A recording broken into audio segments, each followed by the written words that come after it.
talking about plagiarism, about research. Remember that the concepts that we're working with all quarter are research and presentation. And inside that is plagiarism. We talked a little bit about that when we went out to the hallway and looked at the facts that you guys presented. That way. The facts that you guys presented and posted on our fence. And so I want to talk about what the definition of plagiarism really is. And you guys, we kind of said some of the definition the other day. Did you want to add what the definition is? It's like where, like, you go to a website to look up information or something, and you copy it verbatim. Okay, word for word. Okay, so that's part of it. Can you add to that, Connect? It's pretty much like stealing. Yeah, the main idea or understanding that we really need to know and understand is that this stealing. So, John, I need your full attention. Plagiarism is a spectrum, a continuum, where there's blatant, obvious plagiarism going on here, like you said, word for word, or maybe even sometimes people say, hey, will you write my paper for me? That, and then you put your name on it, or you might buy something off the internet, or you might copy an entire paper off the internet. That's blatant, obvious. We all know, boy, that's plagiarism, right? But there's a whole bunch. I think you haven't done that. I didn't know. Okay, so you didn't know. So, which brings to mind that I did the share screen. Let's go ahead. guys, brings to mind that there's a whole bunch of other plagiarism along this spectrum or continuum, down to I forgot to put a quotation mark on that, and so now people can tell what was someone else's words and what I said were my words. So there's accidental plagiarism. And I want to talk about it's not just off the internet, and it's not just out of a print book. It's also what people say.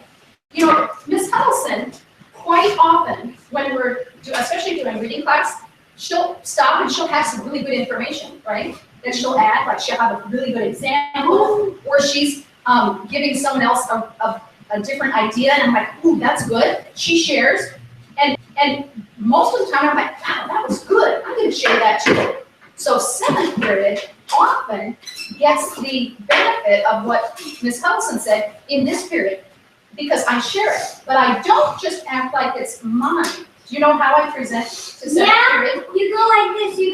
You say whatever Miss Huddleston said, and then you say, Miss Huddleston thought of that. Well, basically I do. I might say, I'll get to the point where there's that really cool bit of information that Ms. Huddleston said, and I'll say, you know, in 4th period today, Mrs. Huddleston had a really good example of this, and then I'll share what she said. Why do I do that? Because that's not plagiarism if you don't. Caleb? Because you think it's actually good information. Yeah, but why do I give her credit? Why don't I just say it? Because well, you know, which kind of is odd. In teaching, in the education field, we share stuff all the time. And some people, oh yeah, sure, that's a great idea, so share it. And we do, because we want kids to have good information. But why else would I naturally say, hey, this was what Mrs. Huddleston said? Tell it. And 2. 1, you want to like teach that they read wrong. And 2, Miss Huddleston meant from that. Okay, she might be mad. You know, I don't know that I've ever left when she comes in, but ask her, because I don't know that I've ever said, hey, can I share that during 7th period? And that's a whole other legal issue. It's called copyright, which we're actually not going to talk about today. But why else might I decide that I need to give her credit for what that she did? I have respect, right? Because I know it's right. It is legal for me to do that. It is illegal for me to take other people's ideas. I love what is right, and I do what is right. Just like we have on the back wall there. We need to know it's right to give people credit. Because, like Tabby said, she might get mad. She might get her feelings hurt. If you had a great idea, whether you said it or wrote it, put it on the internet, put it in a book, maybe just had it for an essay, and someone else used that and they got a good grade because of something you did, would that make you feel like, wow, they didn't even say it was my idea? Would it, well, some people will go, oh, yeah, sure, whatever. Other people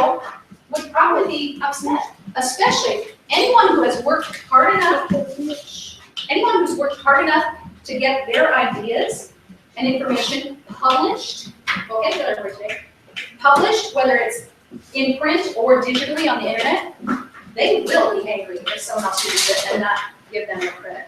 So there's a whole bunch of different ways that you can plagiarize. I'm going to give you an example of one of my prior ninth graders a number of years ago.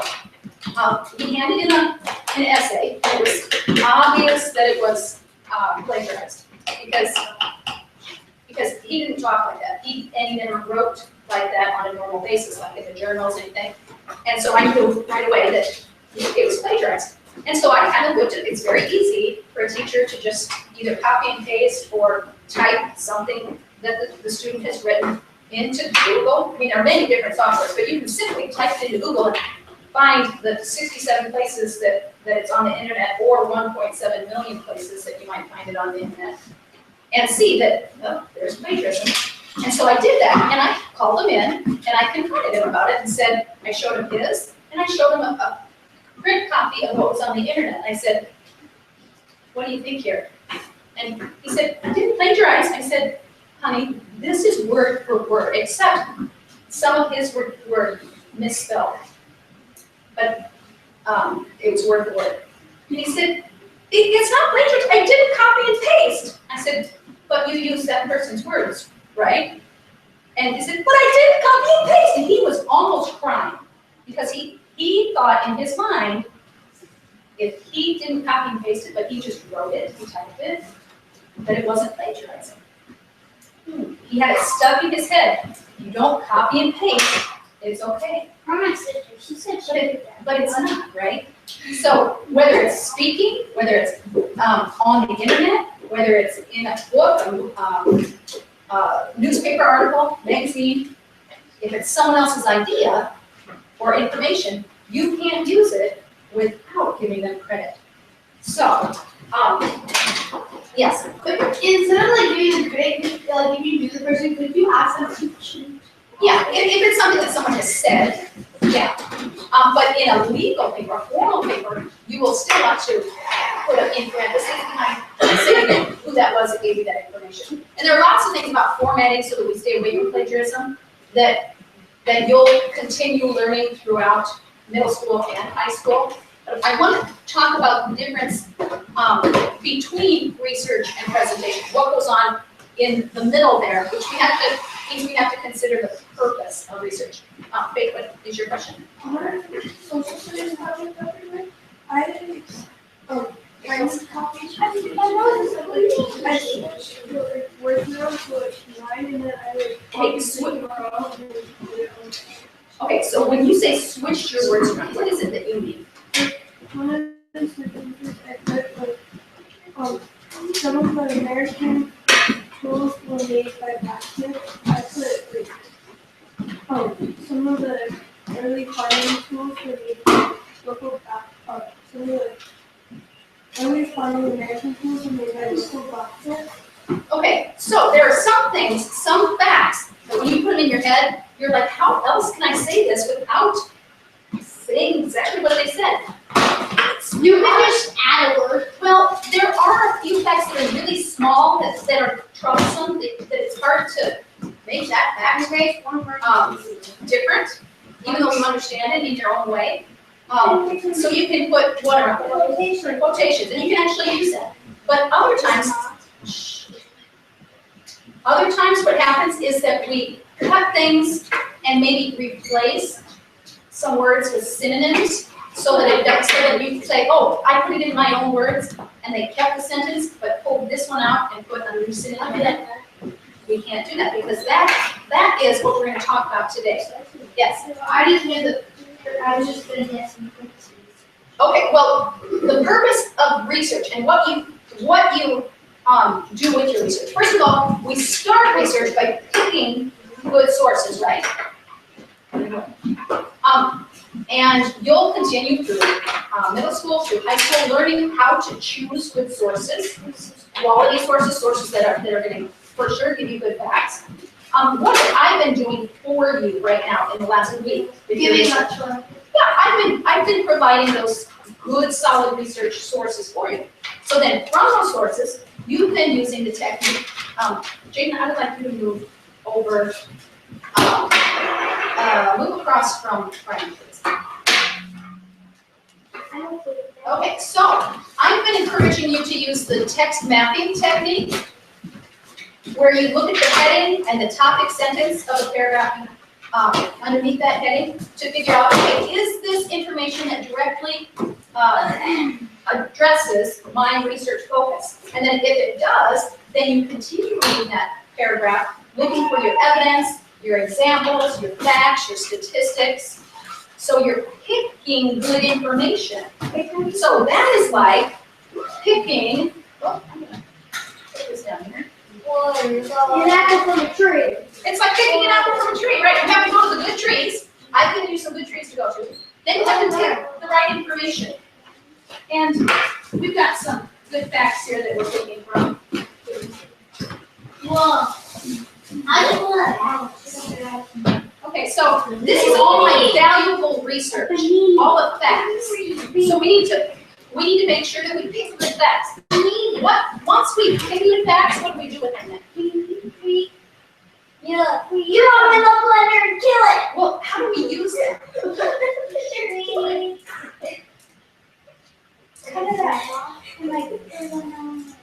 Cut it up and put it in your own words. Very good. You know, I'm going to give you another example of a student. This was an 11th grader a few years ago. We were doing a career research essay. And so they had to research a career that they were interested in. And she got some good sources. She picked some good information. And this is a student who is very smart. And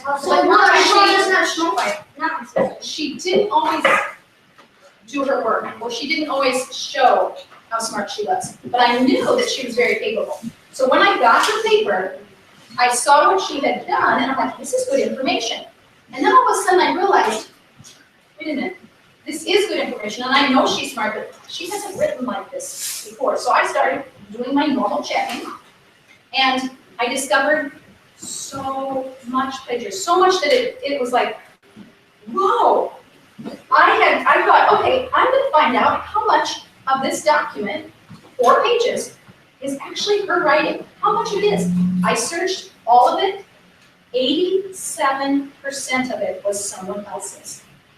87% was someone else's. And when I did basically kind of like a text mapping of that, she had the only 13% of the paper that were her words was basically a transition between each of those really good pieces of information. So she put her own words in transitioning and connecting. So she did that work, which is one of the biggest parts of the job, is connecting it. So it's like she put a puzzle together and gave it to me. But do you think that's what I wanted her to do? Yeah, because this is what she did.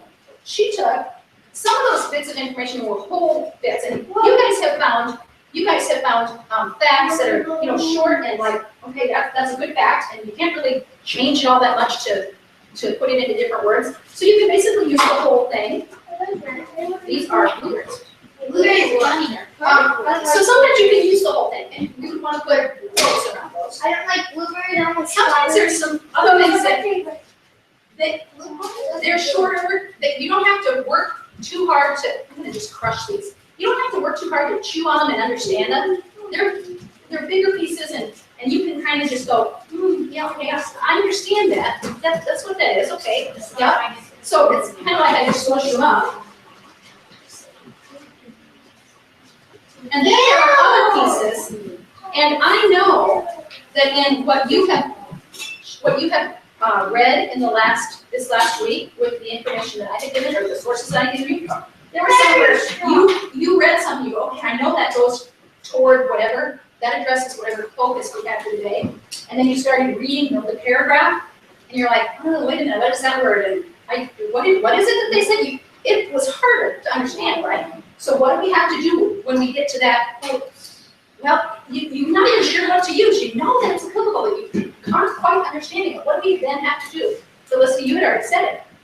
Cut it up. Cut it up. That's right. We analyze it, cut it up into smaller pieces so that we can understand understand it. That's called analyzing, breaking it down, cutting it up. Because you don't take an apple and go, couldn't swallow it, do you? Yeah, I do. Yes. This is okay. Yeah. I'm a good cook. Please, I know you are a good cook. You even done your expert essay. Okay, but what we do, we have to cut it up. We have to analyze it, figure out, and say, I don't want this part. It might be information that she's cutting it. it might be information that isn't useful. She's not eating it. I need all the talk. She's learning life around. That's the plagiarism. Are you gonna listen? Yeah. Okay, so there are parts that I don't want that aren't useful.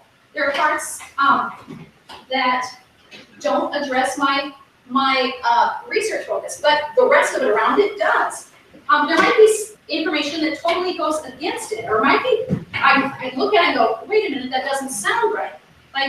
Like this little spot here that's all gross. I'm gonna cut that off because I don't want that in there. You have to do the same when you have your information.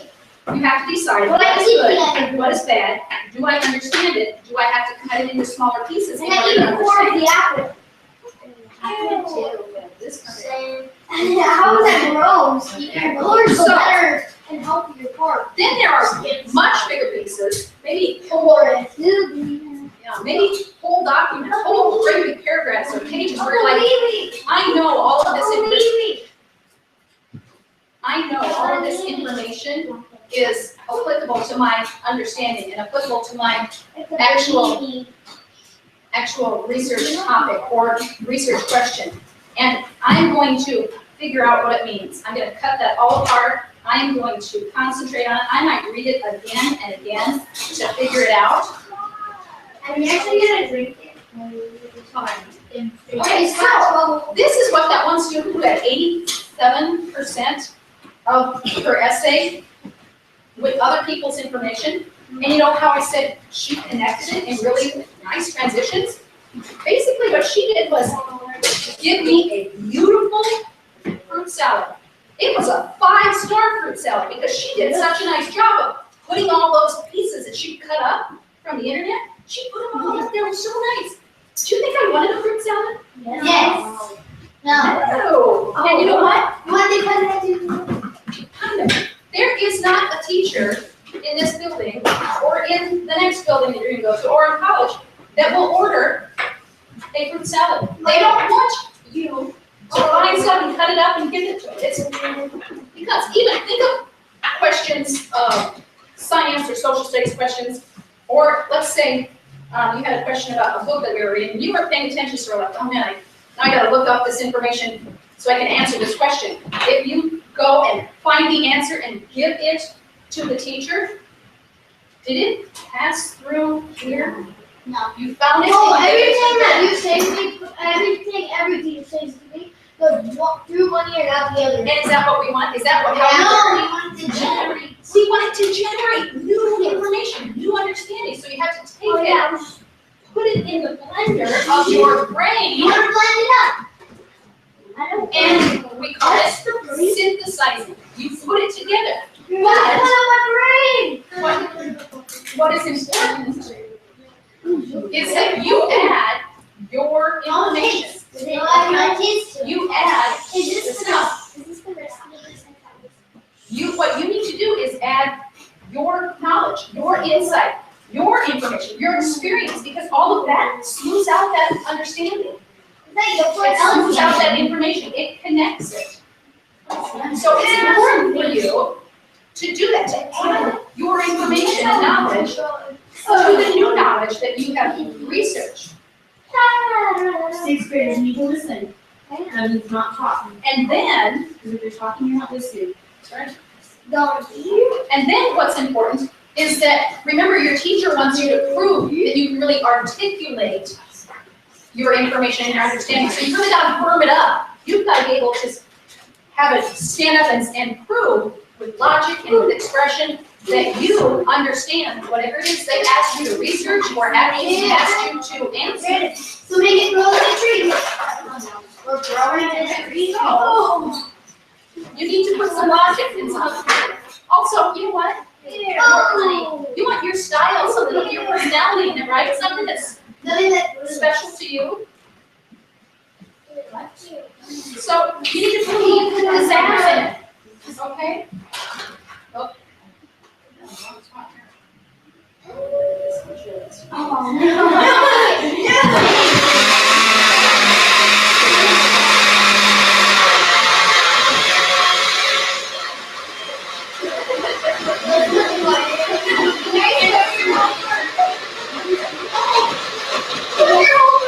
Sometimes it's hard work, right? You gotta read and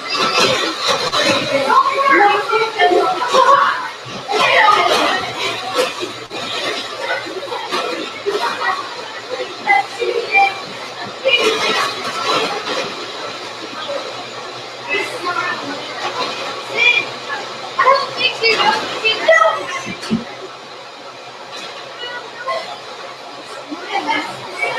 Thirsty.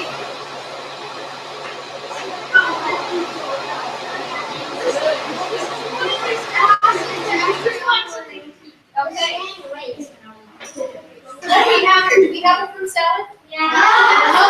Fruit smoothie. I like your smoothie. Does this still have the fruit facts? Yes. Yes. It has all of the facts that I searched out, that I researched, that I thought about, that I broke down, cut up, so I could understand it. It's mixed now with my own prior understanding and my experience. It's got my own logic that I did to firm it up, and my articulation that firmed it up so that I could present it well. It's got my own little special uniqueness in it, that honey. This is a new creation that's unique to me. Every teacher, when they ask you to write something, whether it's something that you're just writing or something that you're researching about first before you write, okay, they're never asking for that fruit salad. They are always asking for a new creation that proves your understanding, your unique understanding with all of your thoughts and insights. Do you understand that? Yes. Okay. So, who'd like that fruit smoothie? Me! I'm still confused. What are you confused about? Everything. Everything that over one ear and out the other. It went whoop. Oh, I hope that's not the case. I hope that's not the case. Mine went whoop. Get my brain. Can I help her? And I took your brain and you can't have it. Yes, yes, you can. Okay, see now, Paige and Felicity are going to be. Oh, yes, I'm on. Thank you. Yeah. You're welcome. You're the best teacher. Thank you, okay. Yeah, And I'll never plagiarize for me nor any other teacher. Yeah, best teacher. I don't even know what that is. What is that? Okay, I certainly never plagiarized, although somebody asked, Miss Hudson what we needed to ask her. Oh, please. Have we ever asked you if we could share the ideas of what you said in this class to 7th and 8th period?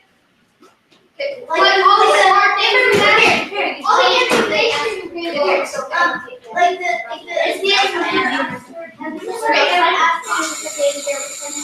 Oh yes, we can. Because tell us Hudson what I told you, what I can do. I don't know. It just went one ear. It's easy. What you said. And then I do that. I give it this time. Okay.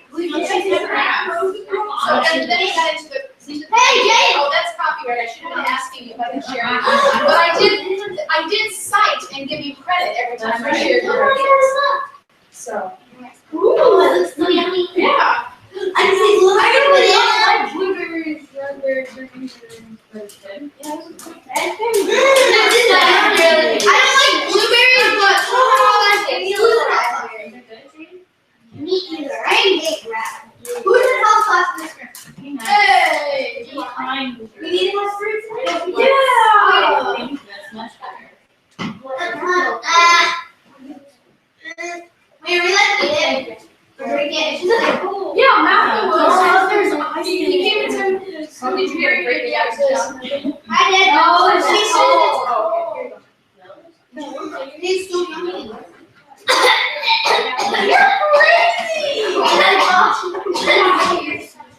Right. This is what it says. Do you want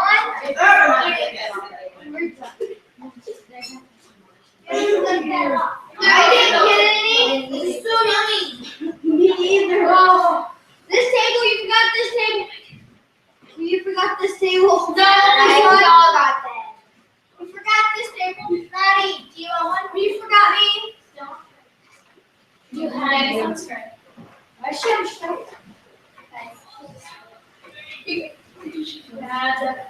Because this is for both personal spaces. She's not straight. She could be like that. You know what? I'm on strike. Does she have to sit by? Where does she sit? I'm good. No, nobody needs any more? I Well, no, I mean just, do. because I'm gonna share the rest of this with the sixth grade teachers. During I think that. so. You have to. It smells like summertime. It does smell like summertime. Hey, that is so good. Yeah, what a good analogy. It is. Green, does summertime smell like? That's a really good metaphor. Well, sorry, simile. And where did we have one of those kinds of similes in our stories before? Oh, with Heather. With who?